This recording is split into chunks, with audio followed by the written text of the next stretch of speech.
Hello, I'm David Conley, back with some instruction. If you can hear the reverb on my voice, it is on purpose because we're going to be talking about singing today.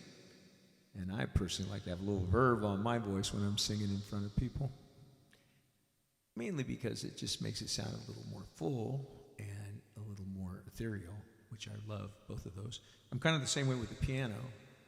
Like I like full chords, not necessarily difficult chords, but full ones. Like here's an E minor. Big sound. If you go lower with the octave, it's even bigger. Here's a C. Not a big deal, but my song, Wake Up World's chords are E minor and C, pretty much the whole song. The chorus does have an A minor. Now you may notice the way I play chords is there's an A here, there's an A here, and then the middle notes fill out the chord. E minor, same deal. E's in the left, E's in the right. Literal E's. Not to mention the remaining notes of the chord. So if you know chords at all, then kind of know what I'm talking about. I call them full octave chords. Not on the left hand, that's just a single note octave. Pinky's on the other one. And then you can go low. For instance, A minor, you go all the way to the left end of the piano. There's C. There's E minor.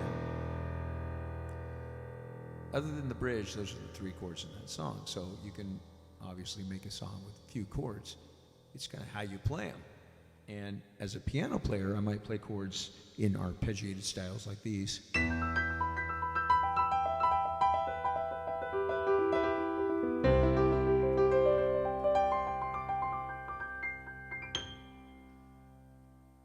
But they're just different octaves and different broken chords or arpeggio patterns.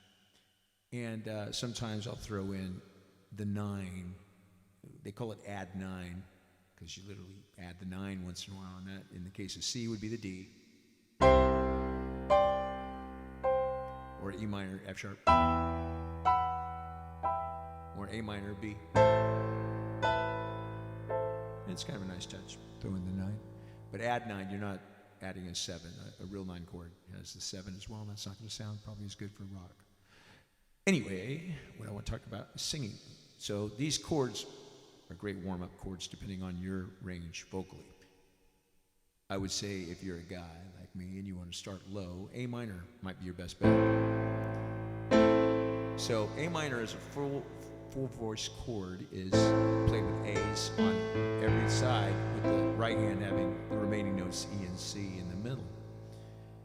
But for vocal exercises, you want to play the traditional triad, which is the thumb on A, middle on C, and pinky on E, just like you see.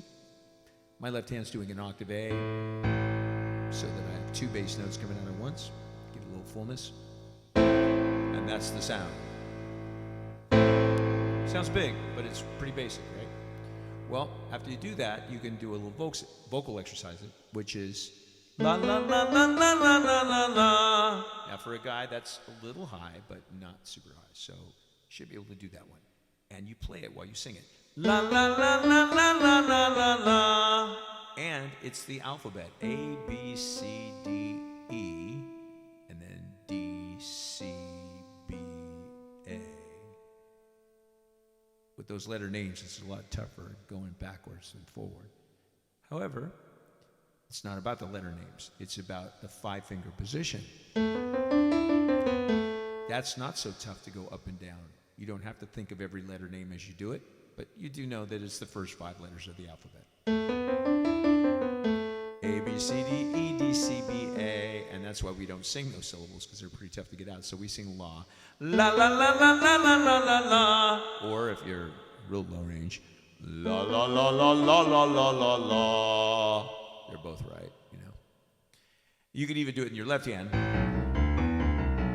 but if you're a righty, that's harder. So I would just keep the one note there with the octave nice and full.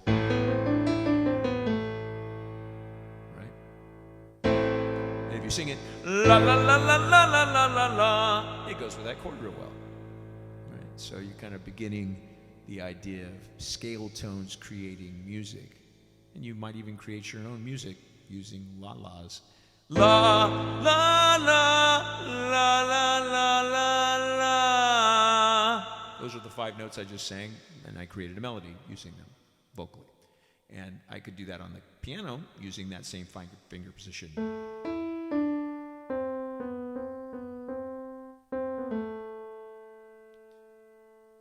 So this is where the piano and the vocal are perfect partners, because when you sing, you can easily check your work on the piano, and when you play, you can easily check your work vocally. And they go in sync very well, and it's just a lot easier than guitar, take my word. Unless, of course, you're like me and you sample your guitar sounds. I mean, I played that, but, you know, it was a few takes, and once I had it, I sampled it, and now it's always right. Yeah, technology. Another great reason to be a piano player is that you can embrace keyboards and technology. But as a guitar player, I can tell you, it's more fun, maybe, to play the guitar. It's a very challenging instrument. But with guitar, you know, when you play a note, you have to work at it to just have one note sound good. With piano, it's automatic. Hit a note, sounds good. And all those different sounds, you know, it doesn't have to be necessarily a piano, it could be strings. So you get the idea. I mean, it's pretty fun to be able to do those things. But what I'm here to do is to show you how to sing and play at the same time. So we're going to switch now to the C chord, right? This is where your thumb's on C. That's the first 5-finger scale you usually learn in piano lessons. And left hand, C's, right? Thumb on C, pinky on C. Make a chord by thumb, middle, and pinky like we did in the A minor. And this is the relative major to A minor, C major. But it's harder to sing here. La la la la la la la la la. That's pretty high, right? Listen again. La la la la la la la la la. Starting to get into the girl range there, fellas. And, you know, we don't sound pretty like they do, so we have to kind of belt it. Unless you're one of those people that are born with that lovely voice that really it's pretty. But most of us guys got abrasive voices, so we have to really belt in the high area to get the note out in a way that's convincing, which is rock, you know, the rock thing, versus the falsetto that seems to be so popular today. I don't really do much of that, but that also qualifies as hitting the note correctly. It's just coming from a slightly different place. Whatever the case may be, that isn't the highest one. Of the 3 chords that I mentioned earlier, E minor up here is high. Now you can play the E lower. Once again, E, and then thumb, middle, pinky, right? All white keys, so that's an easy chord to find. But you can play the C lower, and you can play the A minor lower. I happen to like that sound, super low octave bass. But we're up to E here, up to E minor. Now, I don't know if I can hit this note, to be honest, but we'll see. La, la, la, la, la, la, la, la. Well, I got it once, and thank God for reverb.